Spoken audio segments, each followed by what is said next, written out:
Hey, how you doing? This is Adam Post, publisher of more than 1,000 comic books and marketing expert covering woke judges panic, reverse illegal rules favoring newer female and minority attorneys. Let's get into the story. Before we do, please be sure you are subscribed to the channel. Click the bell for notifications. Give me a thumbs up. I really appreciate you guys. This is another big win for America First Legal. Huge victory. U.S. District Court judges rescind discriminatory policies following AFL's judicial complaint. Here's how Reuters tried to originally spin this story to protect the judges. Ex-Trump aides group files complaints over judges' diversity pushes. Diversity pushes. I mean, why would you want to stop a diversity push? Well, here's why. From the Daily Caller, federal judges slapped with conduct complaint for prioritizing newer female and minority attorneys. Okay, here's what they did.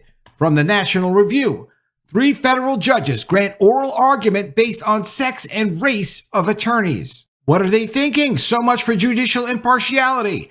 3 federal judges in Illinois have each issued orders in which they commit to grant a party's request for oral argument on a motion if the party states that it intends to have a newer female or minority attorney argue the motion. This is what oral argument is. An oral argument is an oral presentation attorneys make to the court.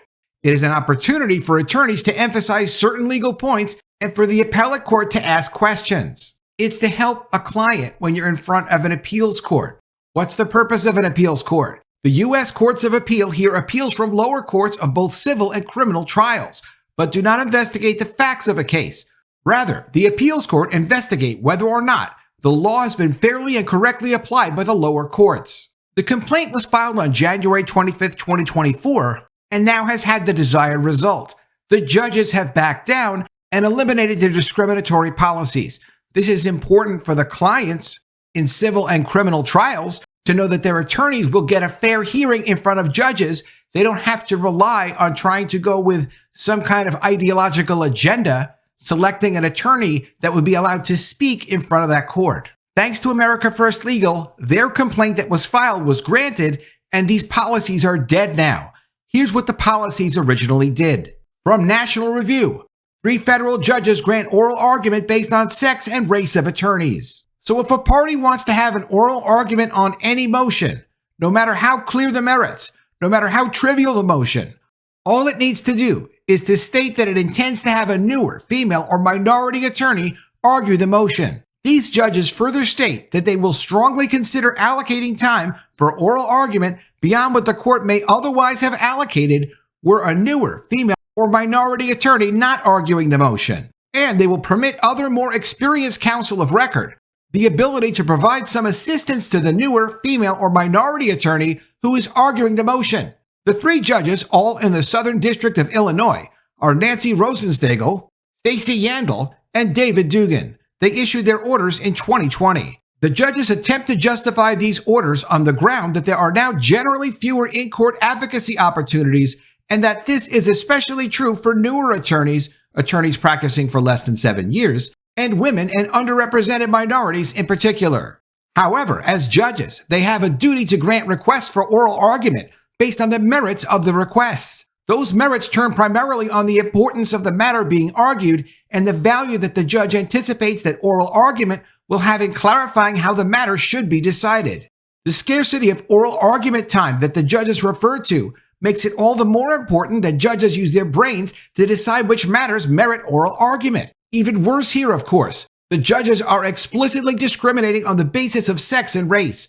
Such conduct is blatantly unethical and unconstitutional. A party that wants to have the attorney it deems best argue a motion risks being deprived of oral argument if that attorney is an experienced white male, but it is assured of oral argument being granted on any motion if that attorney is female or a racial ethnic minority.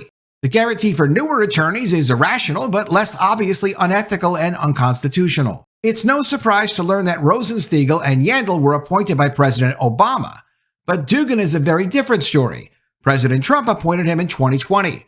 According to his Wikipedia page, he had been affiliated with the Alliance Defending Freedom and had been a member of the Federalist Society since 2017.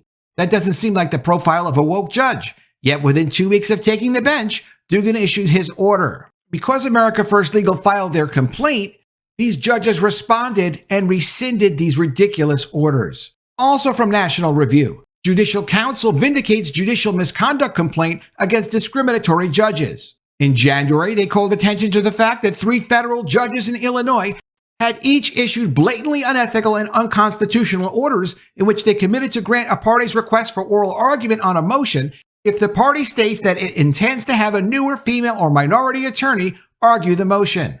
Following that post, America First Legal filed a formal judicial misconduct complaint against the 3 judges, Nancy Rosenstengel, Stacey Yandle, and David Dugan. Yesterday, Seventh Circuit Chief Judge Diane Sykes, acting on behalf of the Seventh Circuit Judicial Council, issued a ruling that vindicated America First Legal's judicial misconduct complaint. In particular, Judge Rosenstengel and Judge Yandle agreed to rescind their orders, and Judge Dugan disclosed that he'd already rescinded his. That said, considerations of judicial collegiality, perhaps dictated by the rules governing judicial misconduct complaints, seem to have led Chief Judge Sykes to put a very gentle spin on her ruling. In particular, the ruling only implicitly acknowledges that the judge's orders were unethical. It says that the judges took appropriate voluntary corrective action that acknowledges and remedies the problem raised by the complaint.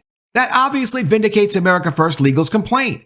But it would have been much better if the ruling directly condemned their orders, because their orders were way out of line. The ruling seems to accept at face value statements by Rosenstengel and Yandle that they have never granted or denied a request for oral argument based on an attorney's sex, race, or other immutable characteristic. But such statements are both irrelevant and difficult to credit. The judges' statements are irrelevant because the orders that the 3 judges adopted deliberately induced law firm partners and clients to discriminate on the basis of race and sex in deciding which attorney would argue a motion, and to inform the judges that they were doing so. The judges' statements are difficult to credit. Are we really supposed to believe their orders were empty virtue signaling? Rosenstengel now states in a letter attached to the ruling that she has routinely granted requests for oral argument except for a few rare occasions when I did not believe a hearing would assist me in deciding the issues. But she lamented in her order that there are generally fewer in-court advocacy opportunities, and she adopted her discriminatory policy, recognizing the importance of the development of future generations of practitioners through courtroom opportunities. She sure seemed to think back then her order was significant. As for Yandle, she doesn't claim that she routinely grants requests for oral argument, because Rosenstengel and Yandle had a stated policy of automatically granting a party's request for oral argument on a motion if the party stated that it intends to have a female or minority attorney argue the motion. How can they plausibly contend that they never based the decision to grant oral argument on an attorney's sex or race, and indeed would never do so? When a party stated its intention to have a female or minority attorney argue the motion, are we really supposed to believe that Rosenstengel and Yandle set aside their stated policy? The letters from Rosenstengel and Yandle to Chief Judge Sykes lack candor in other respects. Rosenstengel contends that she had a goal of expanding courtroom opportunities for young lawyers, but her order emphasized women and underrepresented minorities in particular. She states that her order created perceived preferences based on immutable characteristics, but it created actual preferences based on sex and race.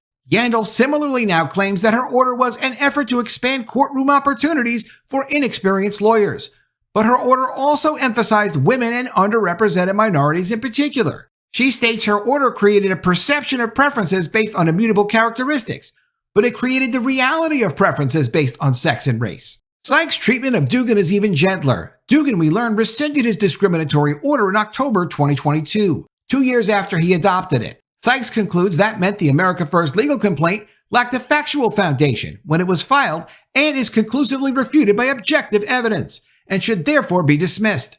But Dugan's rescission does not alter the fact that his order constituted judicial misconduct, and the Judicial Council's authority is not limited to ongoing misconduct. To be sure, America First Legal alleged ongoing misconduct. Should it file a new complaint that alleges Dugan's past misconduct? Yeah, they should. Sykes and Dugan, in the letter accompanying the order, also seem to fault America First Legal for not discovering that Dugan had rescinded his order. But a judge's standing orders can be a hodgepodge. Dugan, having adopted an unethical and unconstitutional order, could fairly be expected to have the burden to be explicit and unequivocal if he were repudiating that order. Given that his order treated a woman and underrepresented minorities in particular as a subset of newer attorneys in general, it was far from clear that his continuing preference for granting requests for oral argument for relatively inexperienced attorneys didn't embed the same discrimination on the basis of race and sex. It is interesting to learn from Dugan's letter that so far as he can tell, no party has ever availed itself of the discriminatory treatment he promised. But how can he maintain that he never granted, denied, or even seriously entertained access to oral argument on the basis of race, sex, age, or any immutable characteristic when that is exactly what his order committed him to do? Surely he seriously entertained discrimination on the basis of race and sex when he issued his order. This was a great catch by National Review. They found the issue in the first place, and then fantastic follow-up from America First Legal, and now we have results. While they tried to protect the judges had to change their policies, and the judges, once they were found out, were forced to stop the discrimination. But it does make you wonder, if they're going to discriminate against people only based on their attorneys, what are they doing with the clients that come in front of them in their appellate court? Again, the appellate court isn't about finding out facts in a case. It's about looking at the law and seeing if the law was applied correctly in the lower court.